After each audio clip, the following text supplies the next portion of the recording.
Sarah Roth. It's October 1st, 1995, and Bernard interviewing. Sorry. I didn't hear that. Can you say it again?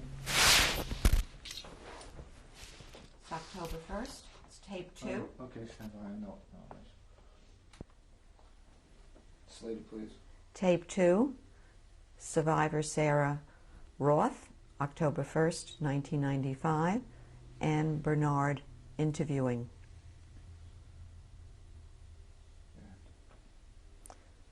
Could you please describe what happened after you left the first camp, the ghetto?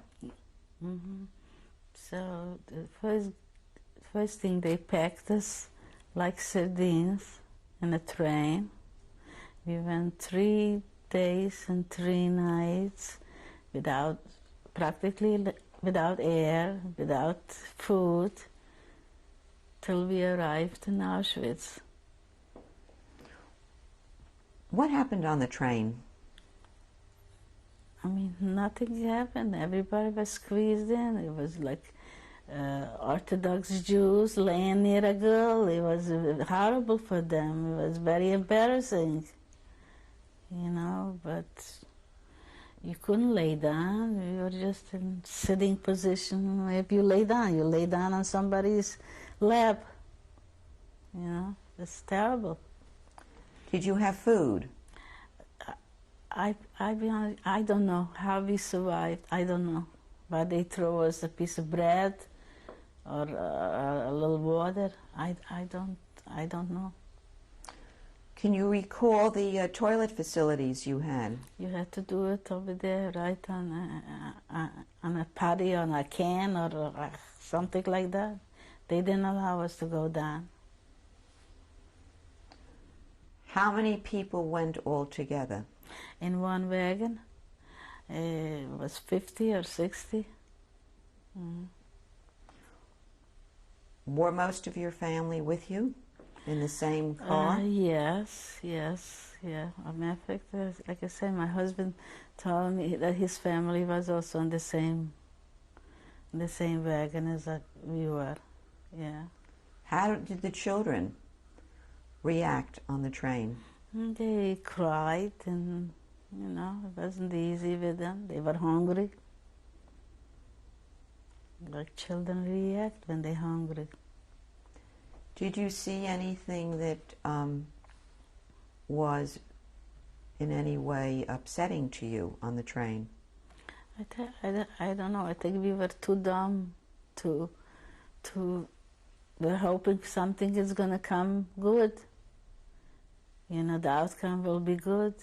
They're going to let us out and give us a place where to work. That's why they tricked us. Did you find that you were frightened in any way? Yes, sure. It's not normal. In what way were you frightened? Because everybody was in a bad mood and crying and praying. So how are you supposed to feel? Feel terrible. Did you pray a lot? Yes. You said that it was very little food. Very little food, yeah. Where did the food come from? They had it, the Germans. And in what manner did they give you the food? They opened up and they just threw it in. Did the train stop when the food came in? Yes. And then they went. Can you remember the kind of food it was? I must have been just bread and water. Because I don't remember even food, Did anyone die? No, nobody died. Did you see people getting very sick? Yes, yeah. Yes. How did you feel about that? Terrible. Was there any way for you to give assistance? No, you couldn't even move. You couldn't even help the next person if he needed help. You were packed like sardines in the cars. Do you remember what position your body was in? And sometimes in sitting position and sometimes laying the head on somebody else. Couldn't stretch out, so wherever, when you were sleepy, wherever you landed, that's what it was. What happened at the end of the 3 days? We came to Auschwitz, and it says a big sign, Arbeit macht das Leben süß.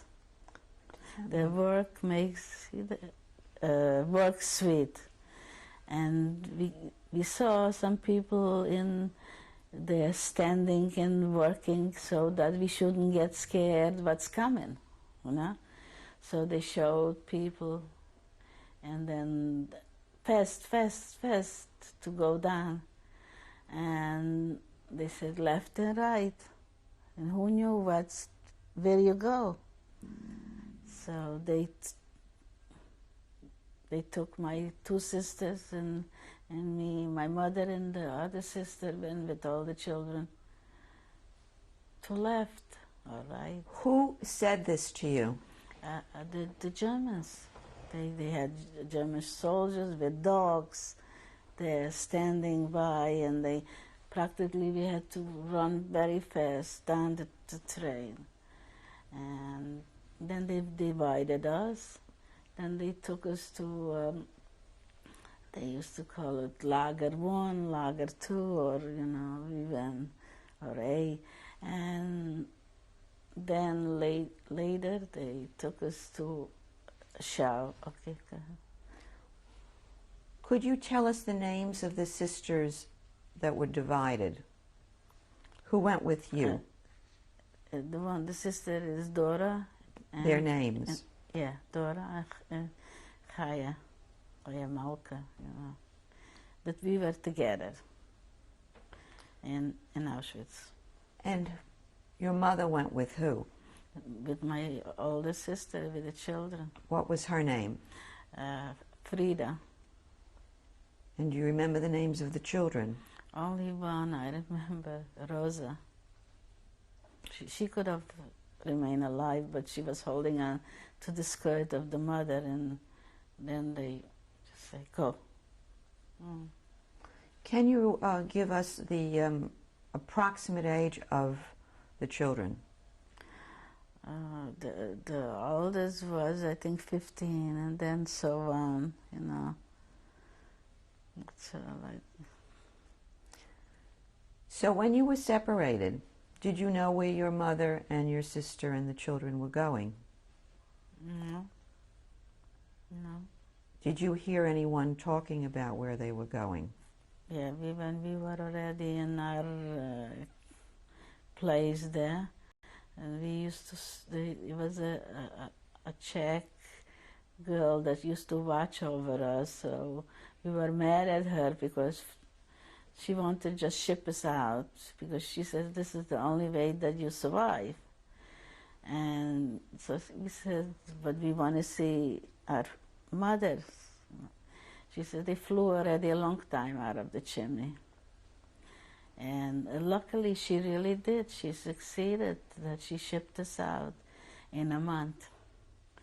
Yeah, they shipped out about 2,000 girls. We went from Auschwitz to Stutthof. And then we stood there, and then they took us to a labor camp. While you were still in Auschwitz, what you started to describe that you went to the shower. Yes. What kind of a shower was it? A regular shower. They used to have, first of all, they shaved our heads. That was the first thing that we couldn't even recognize my sister or anybody. We didn't know if it's a boy or a girl or whoever. And we stood a lot of time naked, a lot of very embarrassing things. very hard to take. And then when they gave us the clothes, they could have give for the ladies men's underwear, and for the men ladies underwear. I don't know. I don't know why, but that's the way they did. And they gave us a gray striped dress, big stripes, and Were those ordinary clothes or prisoners' clothes? no, it was like prisoners' clothes, yeah, striped clothes. Do you remember who shaved your head? The Germans there. I don't know if it was ladies or men like that. I can't remember, but they shaved off the head. The day they took away the ones they wanted to kill, and the ones they wanted still alive, so they took us to the showers. That we shouldn't have lice and things like that. What was your reaction to this? Terrible, very embarrassing. Why were you embarrassed? It's hard to take. You have big long hair, and all of a sudden your head is shaved. What did you do? Nothing. You couldn't do. You know what we did. A lot of them, if the dress was too long, so you cut off a piece and made a scarf. But they came and took it away. But meanwhile, you tried, to make a scarf. When you went to the shower, was it only women in the shower, or was it men and women? Only women. Only women, yeah. That they didn't do. The men was separated in different, and the lager they used to call it, What does that mean? They had like A, B, C, D, and so on. Every place had a name. So this was called lager. A lager. A. Yeah. When you came out of the shower, what took place? They gave us clothes, like I said. They gave us a man's underwear and a long dress, a striped dress, and they gave us from the piles of shoes, whatever they throw to you, you had to wear. I went away from Auschwitz with one brown shoe and one black shoe and one high heel and one low heel.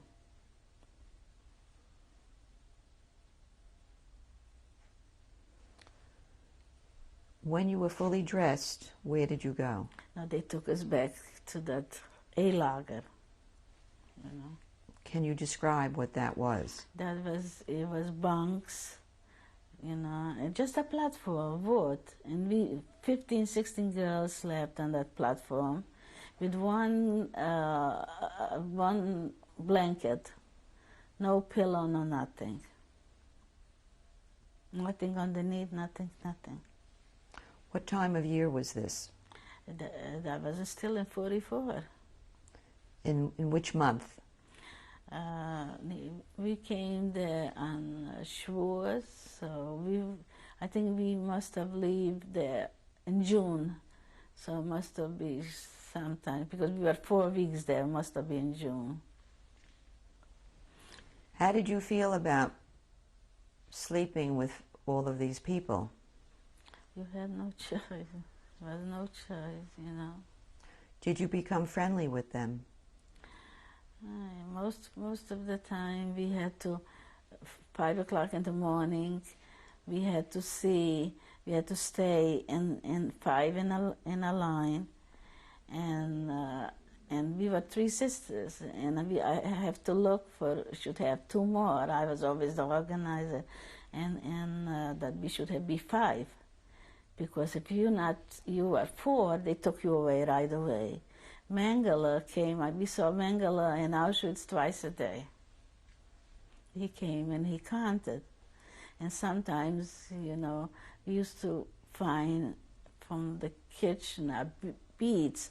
We used to rub our face, that our face should be red, that we are healthy, that they should not put us in the crematorium. Why do you think that they wanted 5 people at the same time? I don't know. That's the way they counted. And if one person was missing, we had to stay and they counted till they found that person. Did you have to find different people every day, or you got the same two? We tried to be, if they were 2, they also wanted to be together. So, you know. What did Mengele do outside when he counted you? He just looked. He looked. He was a tall, handsome man. You try not to look at his eyes, you know. It's because you never knew what could happen, because they took away from those bunk beds, whatever you call it, they took away people. They took it away. And if you didn't go outside to be counted, they went to the barrack. They took you away, and you never saw them again. Did you feel that your life was being, that he would be picking you at any time? Yeah, sure. Yeah, we never knew. We never knew. What do you think the reason was that he didn't?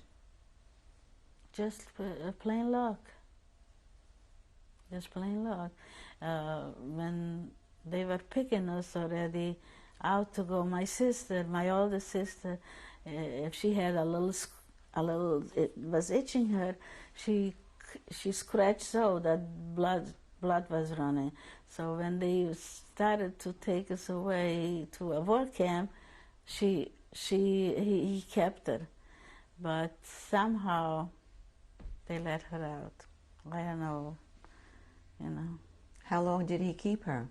No, just for that day because we had to leave. So luckily, by begging, I really don't know what really happened. But that's the way she was. If she was scratching, she scratched it till it was blood, and then that means that she is sick. So he wanted to keep her behind. So luckily he let her out. How old were you at this particular time? 23. Did you look healthy? No, I was very, very thin. I wasn't a big person, you know, a fat person. I was very thin. What kind of food did you have? In Auschwitz, they used to give you a piece of bread with sawdust. That's the way they baked it. And they used to give you a piece of bread and a piece of cheese, and then they used to give a big pot of soup, and no spoon, so everybody had a sip. But whoever was you know, and I was always the last. I don't even know how I survived, because when it came to me, I had very little to eat. And on the end, my sister, she ate up her bread right away, and on the end she looked at you. So what did you have to do? You shared with her. She's the oldest sister, you know. How often did you eat this meal? Just once a day, and the bread they gave you, that you had to have it for the whole day. You know, if you ate it up, tough luck, you know. So, but if somebody, you know, tried to have a piece now and a piece later, you know. But did you do any kind of work at Auschwitz? no. So how did you spend the days? Just laying around there, and we weren't even allowed to go to the ladies' room like here they say.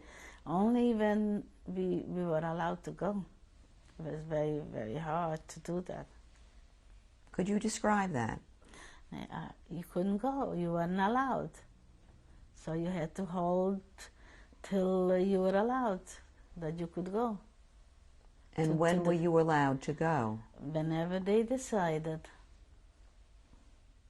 Was it at a regular time each day? No, whenever they decided that we could go, you weren't allowed to walk too much around in Auschwitz. What happens to people who couldn't wait to go to the toilets? So they made standing up or whatever. Did you ever have any of those experiences? No. And your sisters? No. After Auschwitz, Yeah. where did you go? We went to it calls no, how should I say it? We went to Stutthof. That was also a camp, but it wasn't the crematorium. What country was this in? Poland, yeah. And over there, a lot of people did get beatings. Whoever came, just by walking, just by going in and just with a stick or the hand or anything, a lot of beatings. How did you get there? What kind of transportation did you have from Auschwitz? With trucks. With trucks, and the Germans were standing, and we looked, you know how we looked, like monkeys, without hair and nothing. They kept staring at us, and nobody did nothing. They say they couldn't. I don't know, you know. And how far away was Stuttgart? Stutthof. Stutthof. That was in Poland. They used to call it I don't remember, but yeah. The distance between Auschwitz, it was a long distance. A long distance.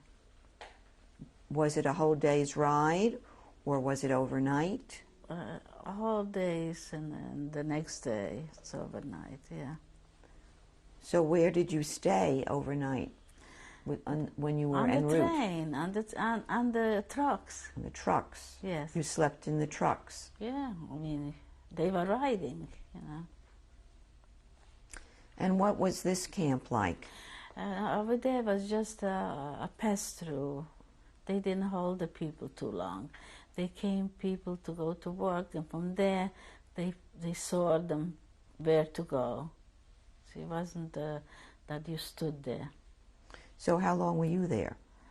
We were there just, I think, 4 weeks. And then they picked up 500 girls to go to work. And so from there they took us to Bydgoszcz. And matter of fact, the girl is here in the United States because they picked my 2 sisters and they didn't pick me. And this girl, they took her sister and her cousins, and they didn't took her. So I don't know, I grabbed her hand and we ran on the truck. We didn't supposed to be. So later on, it was 502. If they would have catch us then, they would have put us, you know, off or whatever, I don't know. So that's the way I survived, because I jumped on the truck, holding her hand, grabbing her hand, and we were both on it. And then we were in Bydgoszcz, and we were shoveling coals, like I told you. Where is Bydgoszcz? Also in Poland. They used to call it Branau. The Polish say Bydgoszcz. I don't know if it was, the Germans called it Branau. I don't know, but it was deep in a Poland, in a camp. Would you call it a labor camp? Yes, yes. A lot of them worked in ammunition factories, different places. Could you describe what that looked like to us? In the camp, they had like a little was a house, and it was doors to go in. So there was 5 girls in the room. It was,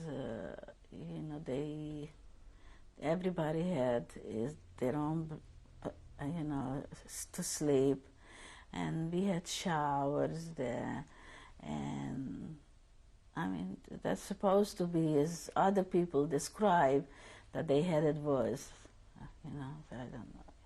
They fed us with when you had to go every day to work, and that was winter, it was already in December, So. What kind of clothing did you wear? This striped dress, and we had wooden soles on the shoes in cloth, and that's it. Nothing else. You didn't have a coat? No. How did you stay warm? Sometimes they had some like big bags of that we cut it down. But if they caught you, we put it under the clothes. If they caught you, they took it away from you. What? Paper. So the paper was under your clothing? Yes. And when you were fed, could you describe to us what kind of food that you had? Yeah, I don't even remember what they had. They had a kitchen, and mostly it was soups. That's all. A piece of bread. The whole day that we went out, we had nothing. Do you remember how you were feeling in those days? Freezing, cold.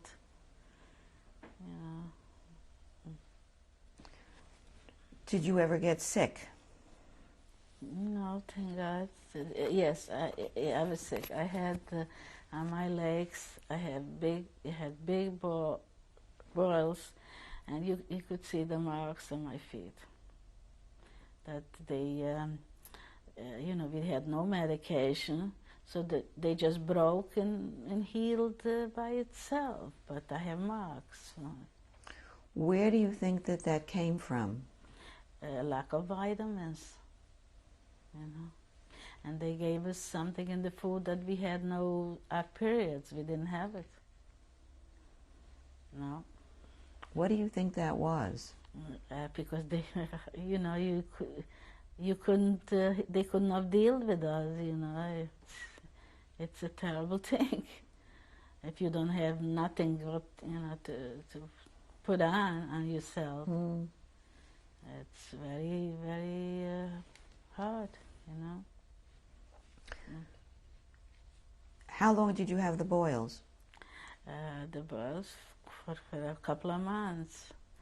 So when I came here, I couldn't do nothing about it.